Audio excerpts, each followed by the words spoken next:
I held Twitter stock before Elon Musk took it private. Here's what happened. Back when Twitter was trading under the ticker TWTR, I liked the idea of owning a piece of the platform. I was owning a lot of social media companies at the time. I kind of used Twitter, wasn't my favorite, but it was a company that I preferred to own at that point in time.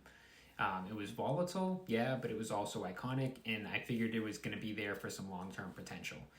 And so Elon Musk announced that he was going to buy Twitter for $44 billion. At first, people thought it was a joke, myself included, and then the deal actually goes through and Twitter was taken private.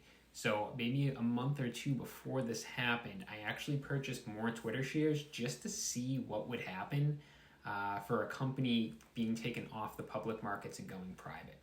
If you held shares like I was, you were forced to sell. The deal closed and shareholders were paid out $54.20 per share.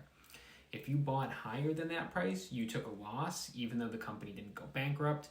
It essentially just vanished from the public market, wasn't on the trading platforms anymore. Your shares just got converted to cash in your brokerage account. There's no more ticker, no more upside, no more say. Once a company goes private, retail investors are out of the game. It was a lesson in understanding what I call deal risk. Kind of where do I want to buy and at what share price is this deal going to go through? Just because a stock's still trading doesn't mean it's always going to stay public forever. If a buyout happens, you don't get a vote unless you're a major shareholder as to what price the deal is going to go through at and what price the shares are going to sell at once it goes to be converted to become private.